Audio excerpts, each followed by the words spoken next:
नमस्ते दोस्तों। Tata Motors medium और हेवी कमर्शियल व्हीकल टीम की तरफ से आपका स्वागत है इस क्विक लर्निंग मॉड्यूल में। इस मॉड्यूल में हम इंजन ब्रेक की विशेषताएं, उसके वर्किंग और उसके बेनिफिट्स के बारे में समझेंगे।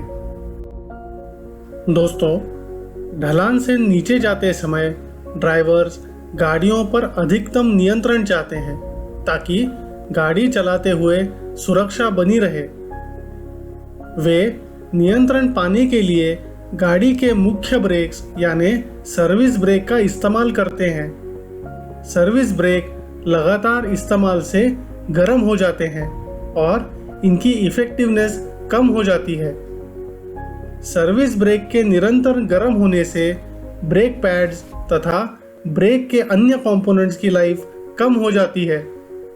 टायर लाइफ भी कम हो जाती है और टायर बर्स्ट हो सकते हैं। इससे मेंटेनेंस के खर्च बढ़ जाते हैं। कस्टमर्स अब इस खर्च को इंजन ब्रेक के इस्तेमाल से कम कर सकते हैं।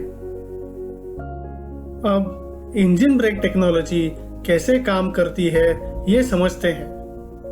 डीजल इंजन में 4 स्ट्रोक्स होते हैं: suction stroke, compression stroke, power stroke और एग्जॉस्ट स्ट्रोक। सक्शन स्ट्रोक में हवा को सिलेंडर के अंदर लिया जाता है। कंप्रेशन स्ट्रोक में हवा को कंप्रेस किया जाता है। फिर डीजल को इंजेक्ट किया जाता है और पावर स्ट्रोक होता है। एग्जॉस्ट स्ट्रोक में एग्जॉस्ट गैसेस को इंजन से बाहर निकाला जाता है।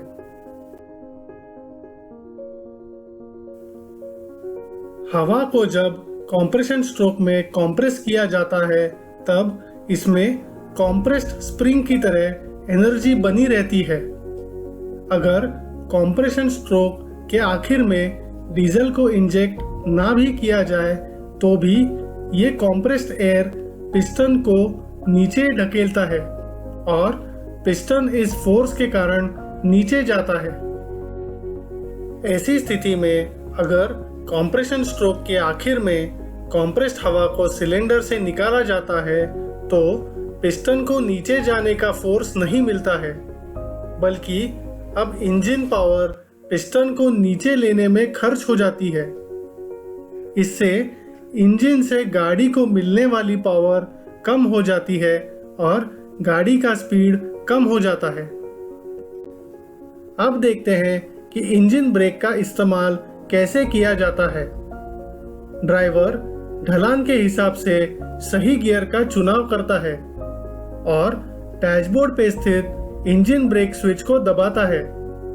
पहले इंजन कंट्रोल मॉड्यूल निर्धारित करता है कि क्लच पेडल और एक्सेलरेटर पेडल पूरी तरह से रिलीज्ड है तथा गाड़ी गियर में है। फिर इंजन ब्रेक एक्टिवेट होता है।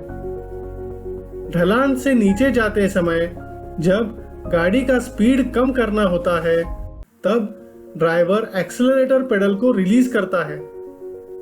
इंजन कंट्रोल मॉड्यूल तब इंजन में डीजल का छिड़काव रोक देता है तथा कंप्रेशन स्ट्रोक के आखिर में एग्जॉस्ट वाल्व को खोल देता है, जिससे कंप्रेस्ड एयर बाहर निकल जाती है।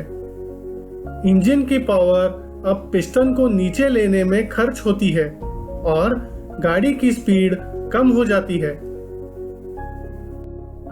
ज्यादा ब्रेकिंग के लिए ड्राइवर ब्रेक पेडल को दबा के प्राइमरी ब्रेक का इस्तेमाल कर सकता है। ध्यान रहे कि इंजन ब्रेक स्विच को सिर्फ जरूरत के हिसाब से ही इस्तेमाल करना होता है। इसे नॉर्मली ऑफ रखना चाहिए और जरूरत पड़ने पर ऑन करना चाहिए। इंजन ब्रेक स्विच ऑन करने के बाद इंजन ब्रेक तभी काम करता है जब इंजन 1200 आरपीएम के ऊपर चल रहा हो। इस आरपीएम के नीचे इंजन ब्रेक में जरूरी ताकत नहीं होती और 850 आरपीएम के नीचे इंजन ब्रेक डीएक्टिवेट हो जाता है। इंजन ब्रेक के इस्तेमाल के काफी फायदे हैं। सबसे महत्वपूर्ण फायदा यह है कि ड्राइवर को ढलान से नीचे जाते हुए गाड़ी पे अधिक नियंत्रण मिलता है। इससे सुरक्षा बढ़ती है और एक्सीडेंट्स कम होते हैं। मुख्य ब्रेक्स का इस्तेमाल कम होता है और वे कम गर्म होते हैं। इन ब्रेक्स की लाइफ बढ़ती है। टायर के बर्स्ट होने का खतरा भी कम होता है और टायर लाइफ बढ़ती है। इंजन ब्रेक से ढलान पर डीजल की खपत कम होती है।